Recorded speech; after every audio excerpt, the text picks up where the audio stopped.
Hello and welcome to Nithrania YouTube channel. You're watching another episode of the Game in a Nutshell series designed for explaining the board game rules. My name is Branislav Berec, and in this video we're going to learn how to play the new game or another game from Vital Lacerda called Kanban EV, which stands for Electric Vehicles. And here is how it plays. Place the game board in the middle of the play area. Place the Sandra reference tile here and use the side with this red stripe. Select 3 different car parts at random and place them in this recycling area of the game board. Separate these factory goal tiles by their type, and from each stack choose 2 at random and return the others back to the box. Place the certification goals in their matching spaces above the certification track, and place the other 2 pairs in this R&D section. In each pair, the tile with the lower number of icons should be on top. Then place a number of generic speech tokens on each goal tile. In a 2-player game, place 1 speech token on each tile. In a 3-player game, place 2 generic speech tokens on the tile with a lower number of icons. And in a 4-player game, place 2 tokens on each tile. The same applies to the certification goals. Then in a 4-player game, use this pre-printed test track. In a 3 and a 2-player game, use this overlay board with a corresponding number of icons over here. This is a side for a 3-player game, this one for a 2-player game. Then place the pace car in one of these striped spaces and prepare the meeting token and production cycle token.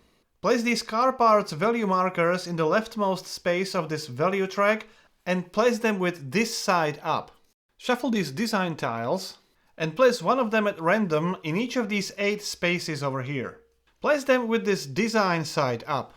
Place the rest of the tiles in 3 stacks here, with each stack having exactly 9 tiles. In the assembly department, place 1 car of each color in the matching spaces. Then place another car of the same color to the yellow plate in front of each car. Shuffle these 5 demand tiles and place 1 at random in these spaces at the end of the assembly line. Place the remaining 3 tiles face down nearby. Then, next to these face up ones, place the number of generic speech tokens equal to the number depicted on the tile. Shuffle these Kanban order cards and place them next to this logistics area. Reveal the top card and place the 6 depicted car parts in the corresponding spaces of the warehouse. Then return the card face down to the bottom of the deck. Shuffle these performance goal cards and place 4 of them in the meeting room in the administration. Choose 1 random final goal tile and place it over here. Place the weak marker here and place Sandra at her desk. Shuffle these award tiles and make 5 stacks of 2 tiles for a 2 and a 3-player game and 3 tiles in a 4-player game. Place 1 stack on each of these training spaces in each department. There are 5 of them, 1 in each department. Then place 1 generic speech token on top of each stack. Each player takes a player board and all the components of the same color. Place 1 of your speech tokens on this spot on your player board. Place these basic garage bonus tiles face up over here. The order of the tiles doesn't matter, except for the last one with the padlock. That one must be placed in this space. Then place this double upgrade tile here, this side up, and place 1 lock on each of these 5 visible padlock icons. Then take a parts voucher and place it here. And draw 3 performance goal cards and 2 Kanban order cards and keep them in your hand, hidden from other players. Then take these 6 discs and place 1 of them on the starting space of each training stack, and place 1 of your discs on this space number 15 on the production points track, which is basically a victory points track. Then place the bank shift marker here. At the end of the setup, but before the game starts, there's a few more steps to perform. First, randomly choose the starting player, let's say the yellow one, and then, in the clockwise direction, each player places this certification marker on any empty space in this first section of the certification track. After placing the marker, gain the indicated benefit immediately. The order of these markers from right to left is called the certification order, and it's important for the first round of the game and also for the next step, in which players, going from right to left, will take 1 car part from the logistics, any car part, and 1 of these design tiles, either the one from these 8 spaces over here or the one from top of any deck. So let's say it's going to be this one. Although these 4 spaces provide benefits later in the game, you don't get these benefits now. Place the design tile and the car part on your player board. When all players are done, slide all the tiles to the right, and then fill in the empty spaces with the new tiles from the corresponding decks. However, do not replenish the car parts in the warehouse. Kanban is played in a series of rounds, and each round represents 1 day in the factory. Each round has 2 phases. First one is the department selection phase, and the second one is the work phase. In the department selection phase, players will place their one and only worker in one of the workstations in the departments. Then in the work phase, going from the top to the bottom, workers perform actions in their departments. There are 4 major areas on the game board. This one is the design area, where players take these designs or blueprints of cars and car parts. This one is the logistics area, where you can order and pick up your car parts. In this assembly area, you will use those car parts to assemble cars and then send them to the test track. And this one is the R&D, or the research and development area, where you can upgrade various car parts or take the assembled cars into your garage, where you can perform final testing of those cars.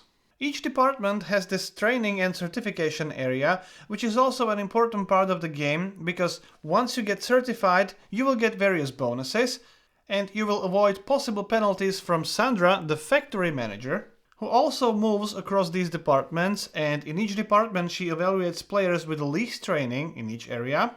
And when she gets back to her desk, she will initiate the end of week scoring, where players will score the cars in their garage and also the upgraded parts. Anytime players take cars from this test track, or when Sandra visits the R&D, this pace car moves forward, and when it reaches the next striped phase, this meeting will occur at the end of the round, which is another scoring phase in which these performance goal cars are scored by all players. Now, every time you perform the end of week scoring, move this marker, and every time you perform the meeting scoring, you move this marker. And when any of these markers is in the second space and the other marker is in the third space, the end of the game is triggered. So you will have at least 5 scorings, either the end of week scoring or the board meeting scoring. And once the end of the game is triggered, you will also perform the final scoring, where players may score additional victory points or production points from this final goal tile. You will score your cars and upgraded and tested designs again. And you may also score victory points or production points on these training tracks in each department. Then the player with the most points is the winner.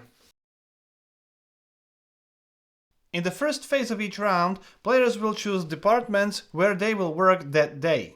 In the very first round of the game, players will place their workers in this certification order from right to left. On your turn, you will choose one of these empty workstations in any department. Place your worker on that space, and the number in the workstation indicates the number of shifts you can take in that department. Basically, you can understand those shifts as action points you can spend in the department, where each task also takes a certain number of action points. So with 3 shifts, 3 action points, you can perform 3 actions in the department. You can work even more if you spend some bank shifts if you have any. However, you may never spend more than 4 shifts per day. At the start of the first round, Sandra is at her desk. In the subsequent rounds, the order in which players choose their new department is from the top of this area to the bottom, including Sandra. So with this example, the blue player would go first, then yellow player, and so on and so forth. You must always choose a different department, and again you must choose an empty workstation in that department. So in this example, blue player would not be able to work in the design department. So let's say blue player decides to work in the administration, then it's the yellow player's turn, and so on and so forth. Sandra always moves to the next department. She starts at the top and then in subsequent rounds goes to the next department, and when she gets back to the administration, next round she starts at the top again. She is placed in the first available space of that department. If the department she wants to move to is fully occupied, she skips that department and moves to the next available workstation in the next department. If she would move to the administration, she skips these spaces, goes back to her desk, and she will conduct the end of week scoring at the end of that round. In the 2-player game only, players may never go to the department where Sandra is located at the moment. They must move to a different department. Even if Sandra would be in the administration department, they would not be able to go to these workstation spaces. In the second phase, the work phase, players will perform tasks in their departments, starting with the player at the top of this area and then continuing to the bottom. Sandra, as the factory manager, also takes her turn in the player order, and she evaluates players with the least training in the department where she is located, and then she performs her task in that current department. I will talk about that evaluation later in the video. Each department has certain number of tasks that players can perform in that department, and the red number indicates how many shifts you need to spend to perform that task. So it's basically number of action points you need to spend. Most of the tasks require just one shift. This is the only exception which may require more than one shift. The number of shifts you have available is depicted on the space where you are located, and you can increase that number to maximum 4 using the banked shifts. At the end of your turn, lay your worker down to indicate that your turn is over and it's the next player's turn. Before explaining all the departments in detail, let me first talk about these trainings and certifications, which are the same in all departments. For each shift you spend on trainings, move your marker to the next space in this training track, and if there is another marker on that space, place your marker on top. During one round, you can spend more than just one shift in the training and certification, and if you move to this white area, you become certified, which is indicated by this icon. Then look at the icon of that department. You may discard the corresponding log from your player board, and then move your certification marker to any empty space in the next section of this certification track. Immediately take the benefit shown on that space. Then, before or after you spend the shifts in the department, you can also do the homework, which means you may spend one or more books from your player board, and for each book you spend, you move your marker one space on this certification track. This doesn't count as a shift, so you can do that even if you already spent 4 shifts during that day. When you reach the last space of this training track, you become an expert. The first player who reaches that space gains this generic speech token, and each player who reaches that space, not only the first player, may secretly look at these bonus tiles, choose one of those bonus tiles, immediately gain the benefit, and return the tile back into the box. Return the remaining tiles back in this training area. In this design department, you will take these design tiles which are needed in R&D. There are 2 tasks in this design department, and obviously the third one is the training task. When you perform this task, it's called Select a Design. You may select one of these 8 tiles and place that tile on your player board. Place it with this design side up and place it in any of the empty spaces on your player board. If you wouldn't have empty spaces here, you may not perform that task. You may not take the design tiles from these stacks. If you take a tile from any of these 4 spaces, take the corresponding benefit immediately, and you take it for each tile you take from those spaces. Since you can perform the task more than once, you can actually take 2 design tiles from the same column. You would take this benefit 2 times. At the end of your turn, refill the empty spaces by sliding the tiles first, and then adding new tiles from the top of the corresponding stacks. If there would be no remaining tiles in a particular stack, refill the empty space with a tile from this central stack. Then, you can only perform this second task if you get certified, as indicated by this icon over here. If you do take this task, you may take one of the design tiles, and this time you can also take the tiles from top of these stacks. Again, if you would take the last tile from the stack, refill the empty space immediately with the next tile from the central stack. In this logistics area, you will acquire these car parts. There are 3 tasks available here, and obviously the training task, and we'll start with this first one, issue a Kanban order. As indicated by this icon, you may only perform the task once per turn. And first, you take one banked shift. So move your bank shift marker one space forward. And then choose one of the Kanban cards from your hand and place it on this warehouse Kanban space. Now, as you can see, you can place the card in two different ways, either this way or like this. You have to align these lines with this horizontal line, and if you want, you may rotate the card 180 degrees. Now, for each symbol that matches the warehouse in this upper section, place the corresponding car part in the warehouse. Then do the same for this lower section. In this example, this engine symbol is in the lower section, however, the warehouse is in the upper section, so there will be no edit car part. And the same is also true for the battery. However, these electronics will be added to the warehouse. And also this drivetrain is in the lower section of the warehouse and in the lower section of the card. Then return the card to the bottom of the deck and draw the new card to your hand. When you perform this task, you can take any number of car parts from one warehouse. So, for example, you can take all the electronic car parts from this warehouse, or if you wish so, you can only take one. And unlike the first task, you can repeat this one any number of times as long as you have shifts available. So if I would perform the task for the second time, I can take car parts from a different warehouse. And all the car parts must be placed on your player board, and obviously you must have some space available. And finally, you can only perform this third task when you are certified, so when your marker is in this white area. And again, you can only perform it once per turn. When you do, you take this car part voucher, place it next to your player board, and you can only place it on your player board at the end of your turn. That means you may not use it on the same turn you gain that parts voucher. You may spend these vouchers when you need a resource and you don't have that resource.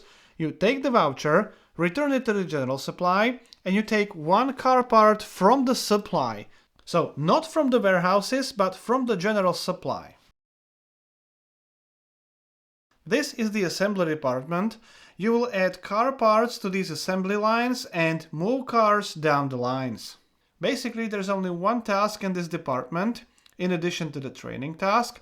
And this indicates that at the start of your turn, if any model has all these assembly spaces occupied, you take those parts and return them back to the general supply.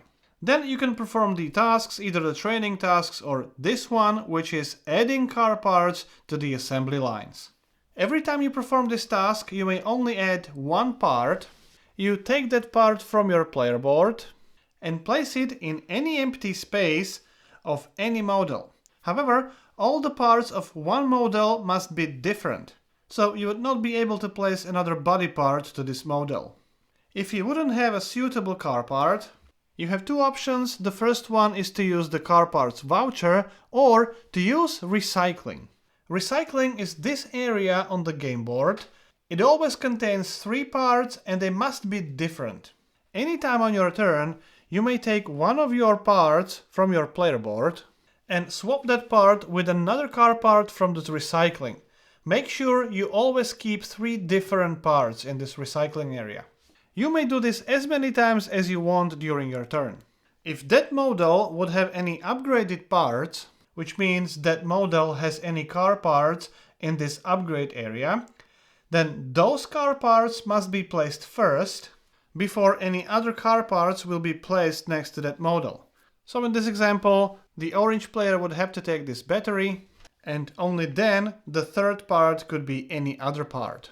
Then after adding the car part to the model, push the cards forward on this assembly line, and you push them along these lines. Then place a new car on the first space, and this may result in cars being moved off the end of the conveyor. And what happens then we'll see in a minute. When you perform the task multiple times during the same turn, you move the cars along for each part you add to those models. When you move cars forward in these spaces, you can choose the direction. In this example, I could move the SUV here, and then these cars would be moved like this. Again, add the new car to the first space if the car is still available. Now, when the car is moved off the end of the conveyor, first gain the indicated number of victory points, then move the cart to the end of the line on the test track, which is the line of cars behind this pace car. If you would add the 5th car in a row, first remove the first one and return it back to the general supply and slide all other carts one space forward. Then, if the cart which is moved off the end of the conveyor matches one of the cars on this demand tiles, take one generic speech token from that tile. If at the end of your turn a demand tile has no remaining generic speech tokens, set the tile aside, draw the top tile from the deck and place a new tile in the same space and place the corresponding number of generic tokens next to that demand tile, and then shuffle all the demand tiles over here into one new pile. So you never know which type of car will be in demand next. In this R&D department, there are 2 tasks. With the first one, you can upgrade car parts, and with the second one, you can take cars from the test track for final testing. And again, obviously, there's a training task. Now, let's start with claiming cars. To claim a car, first you must have a design on your player board that matches the car on the test track. To claim a car, take that design tile, return that tile to the bottom of this central stack, then claim the car, and you need to spend number of shifts based on the position of that car behind the pace car. In this example, it's the 2nd car behind the pace car. That means I need to spend 2 shifts.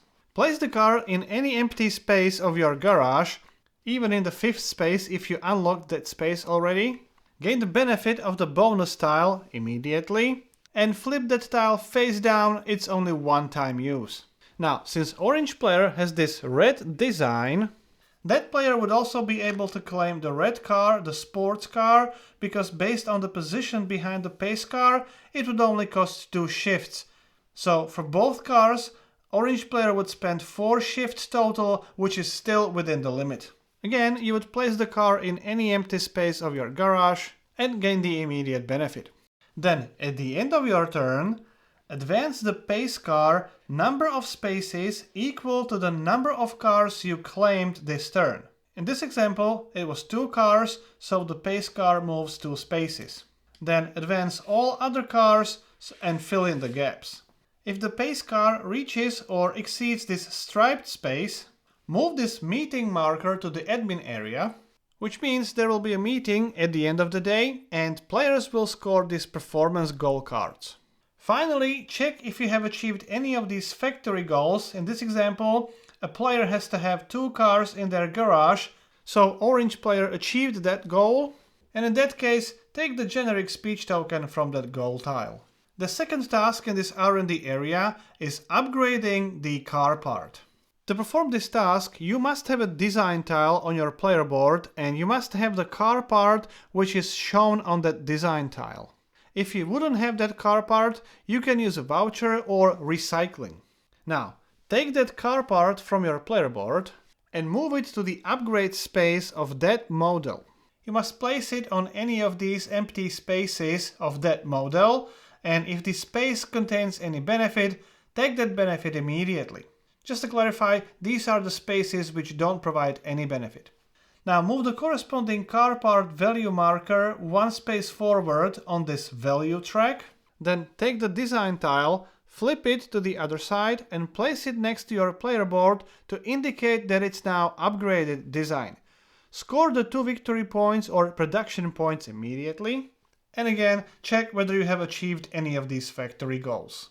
If you have a car type that matches the car type on one of the upgraded parts, move that car part above the car and this upgrade is now considered to be a tested design.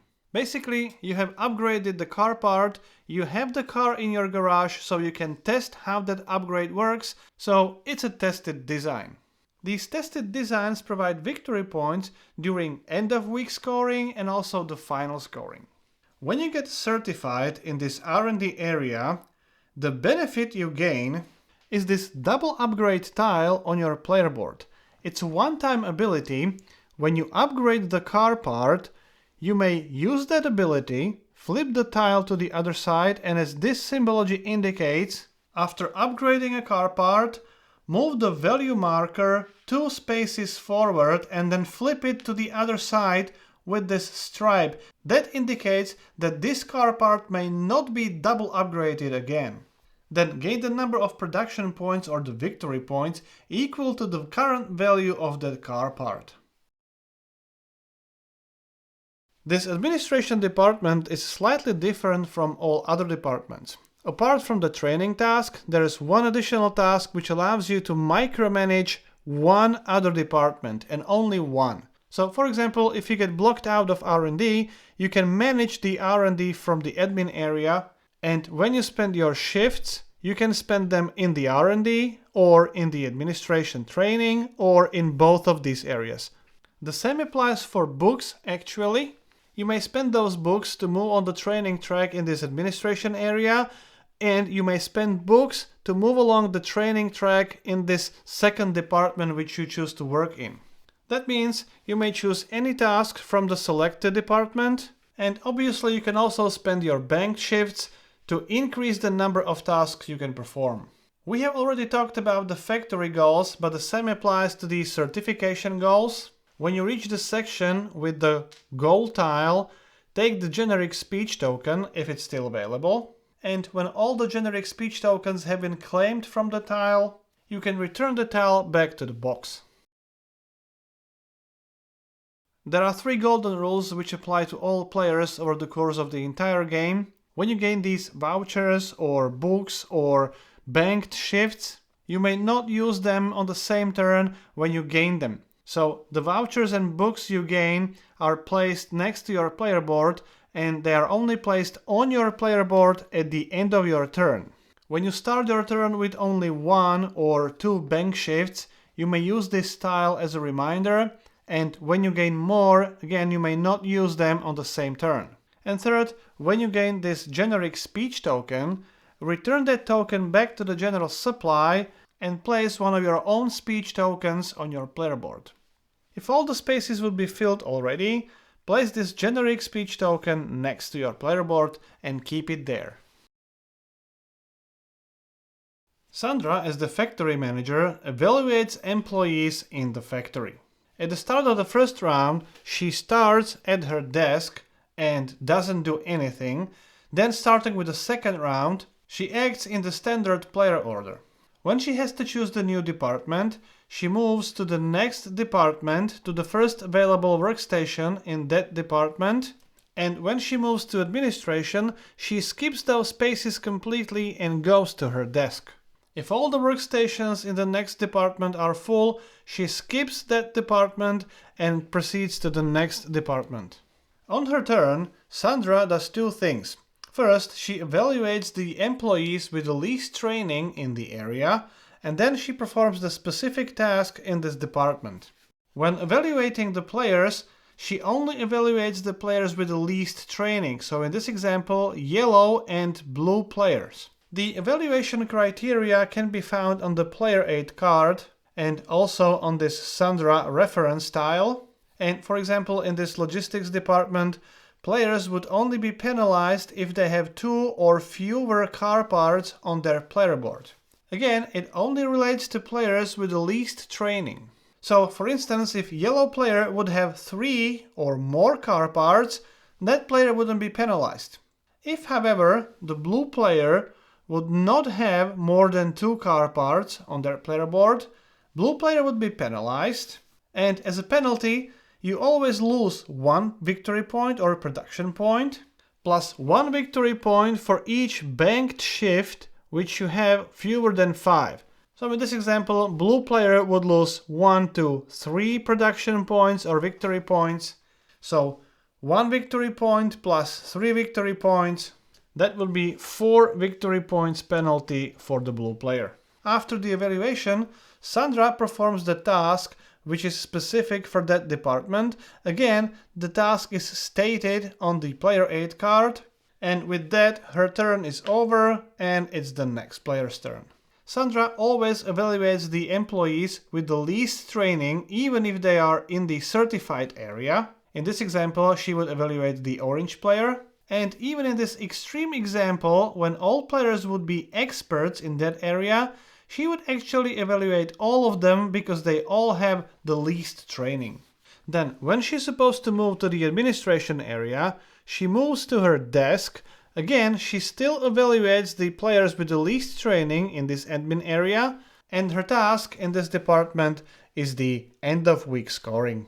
During this end of week scoring, for each car you have in your garage, score 1 victory point for each upgraded part for that car. So not only the parts you have upgraded, but all the upgrades by all players. In this example, it's 3 upgrades for the blue SUV. So that would be 3 victory points for this car and also 3 victory points for this one. The same applies for all other cars in your garage. In addition to that, again, for each car in your garage, score 1 victory point for each tested design for that car. In this example, this blue car has 2 tested designs. This blue car also has 2 tested designs because they're all blue. So that would be 2 and 2 victory points and 1 victory point for this tested design for the red car. Then advance the week marker 1 space forward. If it would be already on the space 3, ignore this step. When the base car reaches the striped space, move this meeting marker to the admin area, which indicates that there will be a meeting at the end of the round, which means these performance goal cars will be scored by all players. The player order during the meeting is determined by the certification markers on the certification track.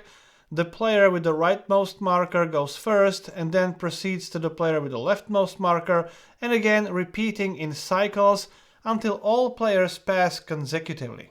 On your turn, you can either speak or pass. If you pass and other players speak and their turn order comes back to you, you can speak again, so only when all players pass consecutively, this phase would be over. When you speak, you have to take one of your available speech tokens, so not the ones which are next to your player board, but the ones on your player board. You take one of those tokens and place it on any performance goal cards where you don't have the token yet, and you place it on the highest available space. Then you immediately score that performance goal. In this example, you would score number of available bank shifts you have, and for each one you score 2 victory points. However, you can score maximum 3 times. So for 3 bank shifts, the orange player would score 6 victory points. If orange player would only have 1 bank shift, they would only score 2 victory points. If the next player would decide to score the same goal card, they would only be able to score it twice, so maximum 2 bank shifts. And finally, the last player would only be able to score the card once. Once per meeting, you must play one of your performance goal cards from your hand. It's mandatory, so you must play one of those cards, and you may not play more than one. When you play the card, place it next to those performance goal cards in the meeting area. And ideally, when you play the card, you also place a speech token. And when you do, you must place it on that card. You may also just play a card and not play a speech token during the same turn. You may even place a speech token on other players' cards. You may also place a speech token and score 0 victory points just to prevent other players from scoring that performance goal card. Now, the second option is to pass. However, you may only pass if you have played the card already. Otherwise, you may not pass and you must either play a card or place a speech token or both. Only when all players pass consecutively, this meeting is over. At the end of the meeting, return all speech tokens to the players and place them next to your player board. And if you would have any generic speech token next to your player board, remove that token and place it back to the general supply, and instead place one of your own tokens on your player board. Then discard all the performance goal cards, and then each player secretly chooses one of the 2 remaining goal cards from their hand and places it face down in the meeting area. Once all players are done, reveal the cards simultaneously. These are the performance goal cards for the next meeting. In a 2 or 3 player game, when all players place their cards face down, refill any empty spaces with the cards drawn from the top of the deck. Finally, each player will draw 2 new performance goal cards into their hand. Return the meeting marker to the test track and move the production cycle marker 1 space forward. The end of the game is triggered only when either the production marker reaches this 3rd space or the meeting marker gets to the space number 3. In addition to that, when one of these markers reaches the 3rd space, the other must be at least on the 2nd space. If it's not, the game continues. So only when one of these markers is in the 3rd space and the other is at least in the 2nd space, the end of the game is triggered.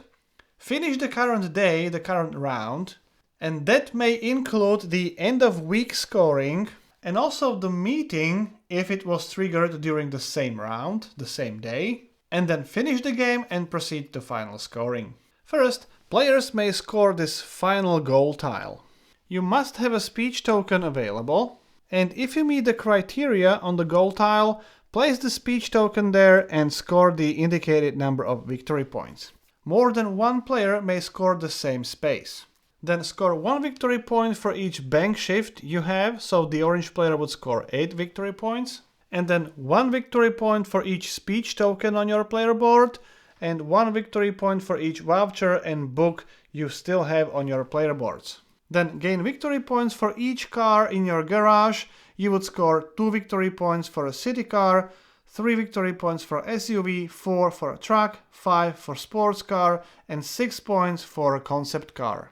Then for each of these tested designs, score number of victory points equal to the value of that upgraded car part. In this example, it's engine. The value of that car part is 4, so you would score 4 victory points. Repeat the process for all the tested designs you have on your player board. Don't do that for the upgraded parts which have not been tested, so you don't have the car of the same type in your garage. And finally, score the victory points for each training track in each department. The player with the highest training gains 5 victory points, the second player 3 victory points, and the third player 1 point. If players are tied, the player on top receives the higher amount of victory points. You have to have at least 1 training to score a victory point, so if both players, blue and yellow, would be on the starting space, purple player would gain 5 victory points, orange player would gain 3, and blue and yellow would score 0. Then the player with the most points is the winner. So that's it, that's how you play Kanban EV. If you have any questions or comments, I'll be happy to answer your questions. If you like the series, please subscribe. You can even support the channel on the Patreon page. My name is Branislav Berec, you've been watching Game in a Nutshell, and hope to see you next time.